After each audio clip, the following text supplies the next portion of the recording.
We continue with our leadership lessons from the Bible.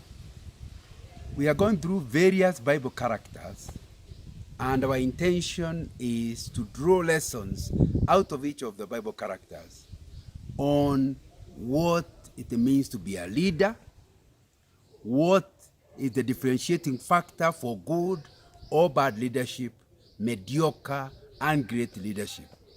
And we'll study all kinds of characters. Today we are picking one called Damaris. We don't have a lot of discussion on Damaris in the Bible, so it's not the kind of information you can draw a lot out of it.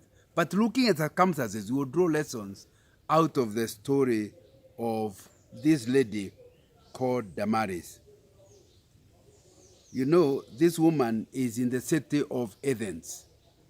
We know the city of Athens because it's a city where Paul gave a very intellectual sermon. He was dealing with an intellectual crowd, and he was their match in getting them to understand God's word from the intellectual levels at which they operated. And among many people that were there, one of them was Damaris, and she actually gave her life to the Lord. And so it's quite an interesting thing looking at evangelism among the intellectuals. Several lessons come out of it. That is possible to start by seeing in our leadership that even intellectuals can be ignored people, where because you think they are very proud or very nauseating or very conceited, you ignore them. So when you are talking about as Christians, if you are talking about unreached people groups, one of them may be among the intellectuals. The kind of language they use, the kind of arguments they have, may cause people to not give them information. So although they are intellectualizing, they have an unknown God whom they are worshiping because they don't even know him. Let me ask you a question as a leader, assuming you are a man of influence. Have you ignored people because you assume they should know better, and therefore you don't give them any information? Paul was not like that. He went right up to their halls, their intellectual halls, in order to give the gospel to them. And we also need to have that. We need to create evangelistic enterprises, evangelistic efforts that are going to reach people that are intellectuals. We need to have ministries in campuses that don't just reach the students. It also reaches the lecturers, reaches the professors, so that at no time will they end up getting lost. Because although they know more and more about less and less, they may not know things that matter for their life. Somebody asked the other day, and I agree with them, that a lot of intellectual things are written in complicated language. The average person may not get out of it. But similarly, there are things the average person knows, spiritual things that they know, that the intellectual man might not even have come to the knowledge of. So, in the story of Damaris, let it remind you of Athens. Let us remind you of Paul, who did not ignore intellectuals, but actually approached them and tried to actually reach for them. So ask yourself, what influence are you having among intellectuals? Ask it differently. What strategies are you having that can make intellectuals think about it? That's one of the things that makes us very, very proud of the late Ravi Zacharias. Lots of people, of course, after his death have said all kinds of things. But it will not change the fact that he left us with enough material to be able to reach the intellectuals at their point of need, to reach the intellectuals at their complex area. When they complicated things, God gave Ravi Zacharias the ability to reach them and the ability to reach their level. As an apologist, that was one of the greatest for all time. And we are grateful that he has left us. If you Google up the materials he left us, or read some of the books, you will see that he meets the intellectual where they are, just like Paul going to Athens. I do not know the half details about Damaris, how intellectual she was. But of course, to be rich in the same place with others, she cannot have been any less than them. And I think it's important to understand. And also the other thing I'm also trying to say, maybe you are a leader and you are an intellectual, or you regard yourself an intellectual. Question, how is your spirituality? Do you know about God? Or God is still an unknown God to you? Maybe this is the time you need, when you think about Athens, Damaris, and Paul, it may remind you to be an intellectual leader, yes, but also think about your spiritual life. Think about where you are spiritually. And I think it will be very, very important. Her name, Damaris, means, some say a little woman, but some say it means gentle. Others say it's just derived from the Greek Damaso, which means tame. Some suppose this Damaris to be the wife of Dionysius, but it seems as though that would have been mentioned if it was true, since Dionysius is also mentioned. But some even others assume that she may have been, since they are mentioned together, she may have been one of the disciples of Dionysius, rather than that she had the gospel from Paul. Whatever the circumstance, let's be clear. She came to the Lord after she had the gospel, not much later. And Paul was not in Athens for too long. I think there's another lesson we drew out of this. The church did not procrastinate. Many people will have all the facts. There's no information they are looking for. They still don't make up their mind. If you do that in industry and you are in business, an idea that your management team had come up with, but because you are not making a decision, another organization will come up with it. And by the time you want to put your product in the market, the other product has already taken the market by storm. And it will be too late. Some organizations even have to suspend something. They are the ones who came up with it, but they never implemented the idea. So, let me ask you, are you in that where you want to sleep over something, not one night, but many nights? 1 year later, you are still thinking about something. Procrastination, they told us, is the thief of time. Procrastinating is not a virtue, it's a vice. However, we are not after emotional decision making, where you just get an idea and you just make a decision on it immediately without ever asking yourself, how good is this quality of this decision? So thinking about something, analyzing something is not bad, but not making a decision over time. In the end, you end up to be the loser. Ever heard of the paralysis of analysis? Where you spend a lot of your time analyzing something until it paralyzes you. You have overanalyzed something until you now don't even have the capacity to make a decision. That's what they call paralysis of analysis. And yet analysis is a critical requirement in leadership and decision making. There's nothing wrong with analysis. But when it goes beyond a certain point, it brings paralysis. And I think one of the big leadership lessons about this Damaris coming and hearing something new, analyzing it, and making a decision is something that we should be challenging all of us. You know, Damaris is the name of a woman. Yes, she is a woman. And it is only mentioned in Acts chapter 17, verse 34. Here we learn that he is among the many people, the intellectuals, that Paul is talking to. That is Paul of Tarsus. And he is preaching in Athenian, they call it Areopagus. And that's around AD 55. That's about the time he's actually preaching. That's when we meet Damaris. They are together with another guy called Dionysius in an Areopagite. And maybe both of them, and several, they are listed in a longer list, actually listen to the gospel and accept it. And I think one of the things is that is clear is that Paul was not just going for men. He was going for both men and women. Whoever could listen to him in this particular circumstance, he talked to them. To Paul, he says elsewhere in the Bible, there is no male or female. Both are important, both are needed. The soul of a man is not more valuable than the soul of a woman. So if you are really going to do evangelism, it must be to everybody.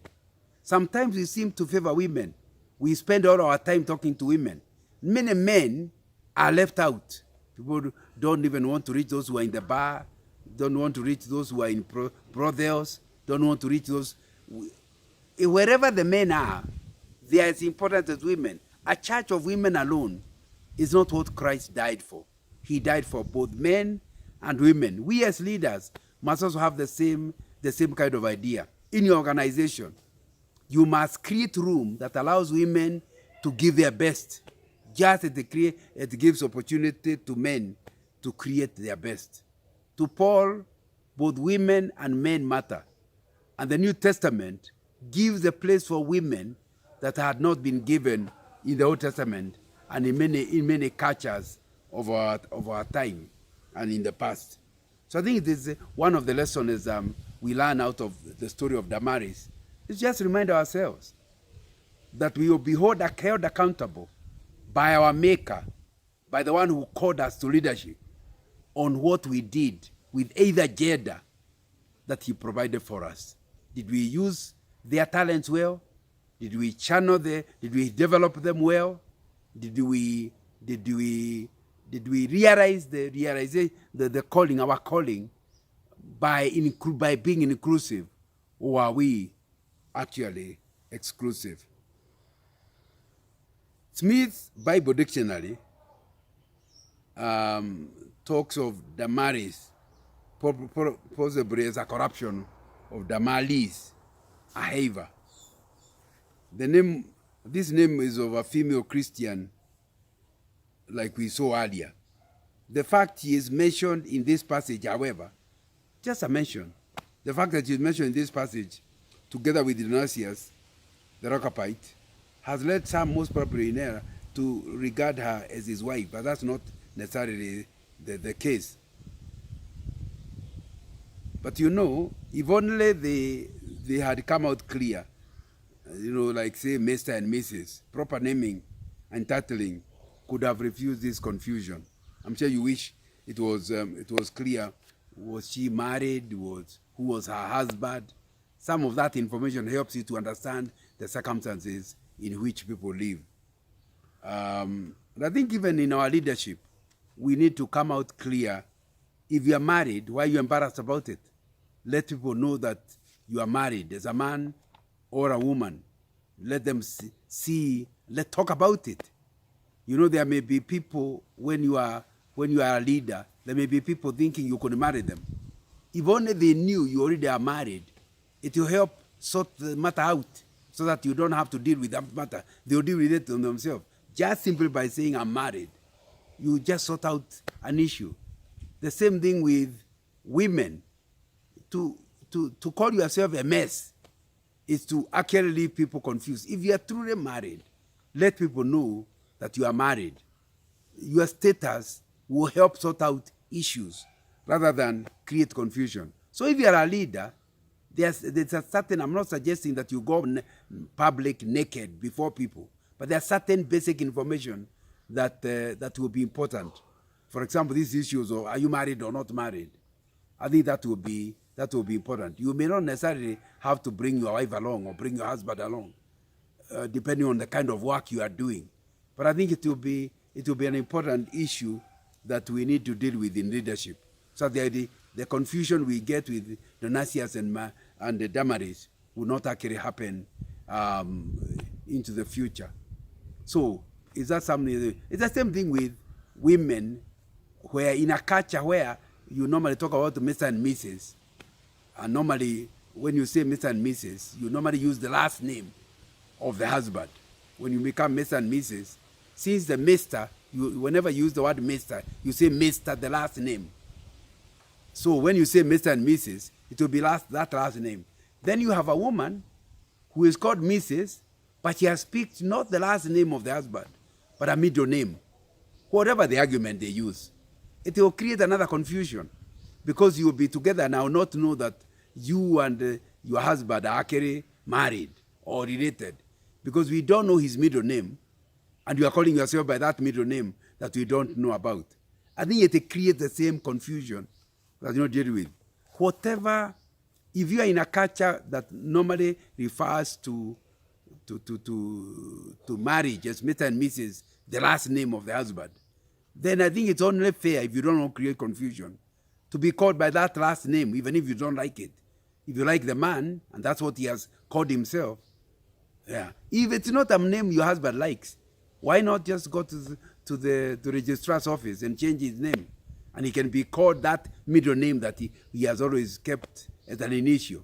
Then we all are called by the same name. I think leaders should not cause confusion in their leadership, so that people are suspicious and creating stories about them. At least on the very minimum, you owe your group, you owe your particular public, not everybody, but your particular public, your target public, some understanding of who you really are.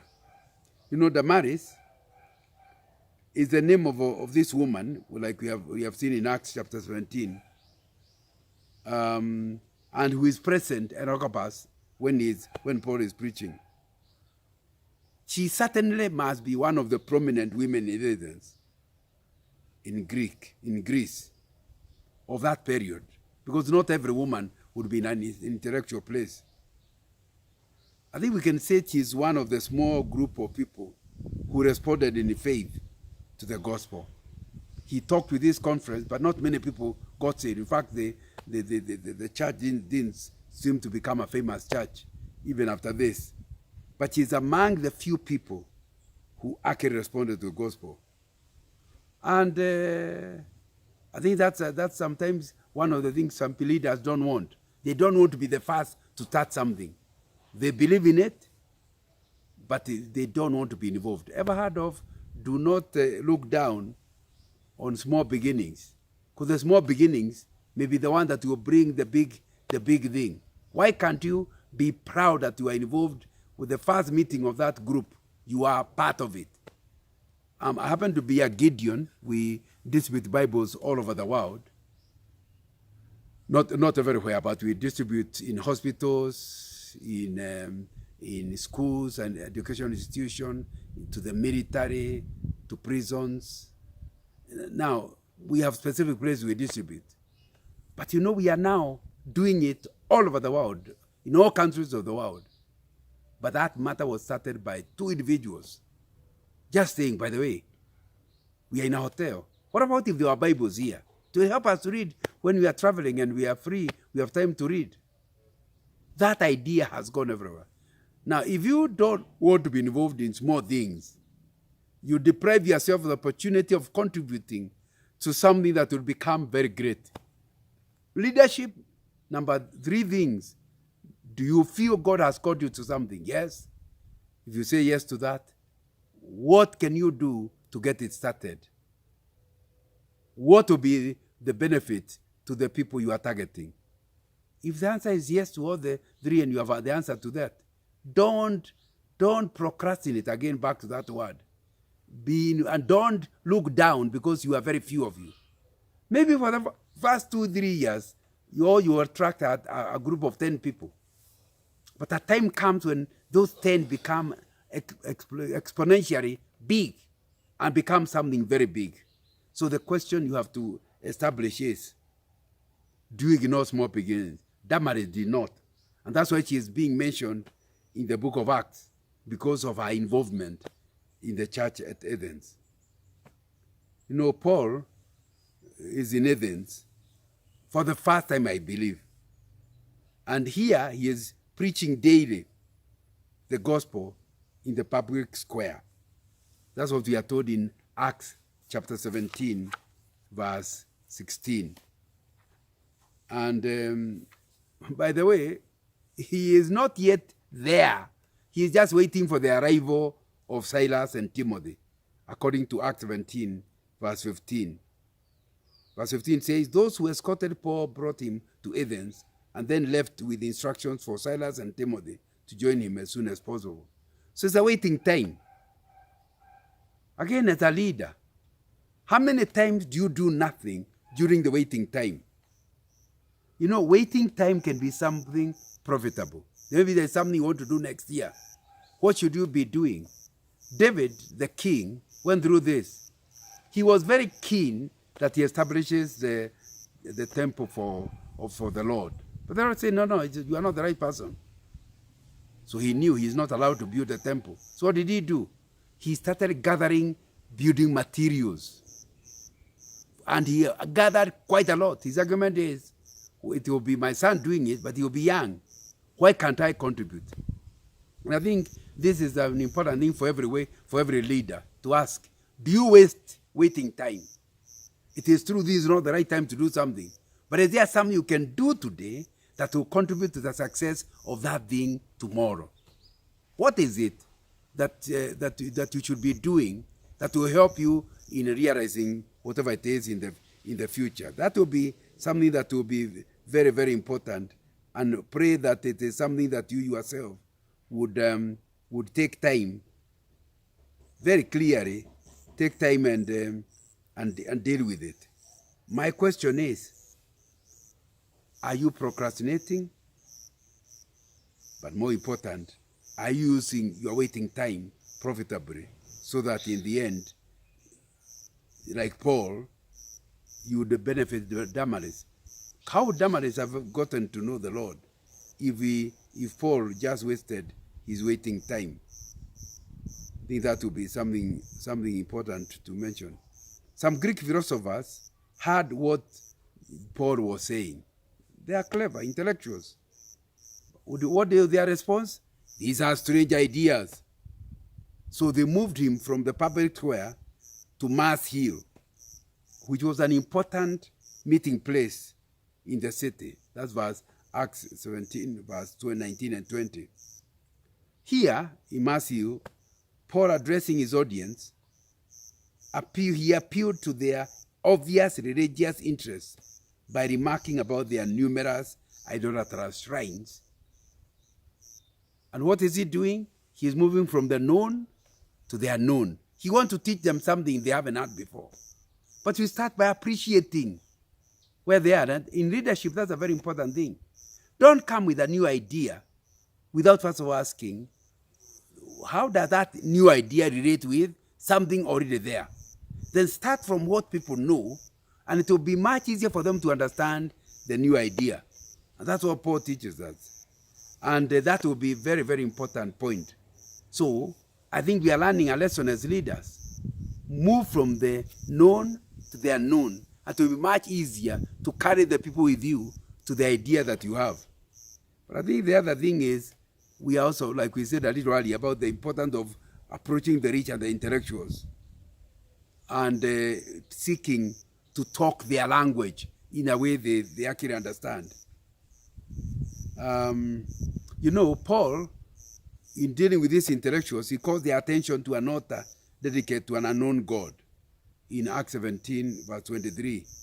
And here, he proclaims Jesus Christ as the God they were missing in their religiosity. When Paul proclaimed Jesus' resurrection from the dead, however, many of the philosophers became dismissive of him. That is in verse 32. And his sermon was even cut short. What we are learning here, do not fail to tell the truth because you know it will be rejected. Yes, start from the known, but you must move to the unknown. You know, there are people who go talking to others and they go round periphery of the subject. They are given enough time, but they don't end up saying what they came to say. I think in leadership, you must know what is critical, what is important. Introduce it, yes, but finally give it. You know, in talking, you must understand the importance of being other-centered. You must say something on the basis of whoever is talking. So talk his language, and it will be much easier to get him. Let me just read this Acts 17:34. Some of the people became followers of Paul and believed. Among them was Damaris, a member of the Agapas, also a woman named Damaris, and a number of others. We are not told whether Damaris was specifically among the people in Mars, but she certainly had him. The fact that Damaris is mentioned by name indicates that she was prominent in Athens, and that when the name is mentioned, anybody reading the book will understand. Luke, who wrote the book of Acts, who knows that people now know she's among the first people to get saved. And I think that will be important. The critical thing is, like you have said before, everything starts with the first step. And Damaris was among the first step for the launch of the church. It seems that the church in Athens never really flourished. But here Paul only visited Athens once. He doesn't seem to have actually gone a second time. In fact, he is there for the first missionary journey, during the second missionary journey, but in the third one, he doesn't go there. It sounds like Athens was not very fertile as a ground for the gospel. Whatever reason Luke had for recording Damaris' name is lost to us today, but it was likely significant enough for him to mention it. Success, like in this thing, the success of the mission to Athens should not be measured by numbers. Even where the church does not grow quickly, it is still important because it's critical to understand everybody matters. Paul had just finished preaching his famous sermon in Mars Hill in Athens, and he has created a star by the things he said. Some of the people stood by, listened, were convinced, and are willing to talk to him later. That's how they finally gave their life to the Lord. Please understand quickly that a lot of issues are not from convincing. There's convicting. That's why as a leader, you should not only seek to convince people, pray that God would use what you have said that is convincing so that they get convicted. Because conviction is what will make people actually open their doors and join in. You get a buy-in to the idea that you're having. The thing that you need to understand is that because Paul was an intellectual himself, he was able to approach them. Education opens doors for evangelism to a new group. And I think it's important for you to ask yourself, now that you are educated yourself, how are you using your intellectual capacity to reach other intellectuals? The most important register that, by the way, you need to be involved in is the Lamb's Book of Life. Try to be in it. One thing is sure, is an honor to have the name of Damaris mentioned. But isn't it even a greater honor to know that Damaris' name is in the Lamb's Book of Life, is in heaven? So, be a member of the organization. That's good. But beyond being a member of the organization, do ask yourself, are you a member of God's church? Are you a member who is assured of heaven? When you have served humankind here on earth as a leader, they may not even appreciate you. But you are doing it with all your heart because you know you are serving God. But if you are really serving God, shouldn't you then be in his register? Shouldn't you be somebody who has cleared with God, who is relating well with God? Then you know that even if people don't appreciate you on earth, whatever you do with all your heart that has honored God, there's a reward in heaven. So I want to emphasize that leadership, three things: don't ignore the days of small beginnings, don't procrastinate, don't waste your waiting time, and then be yourself. Be sure that, like Damaris, you don't just appear in a Bible, you actually appear in the register of heaven. Thank you very much.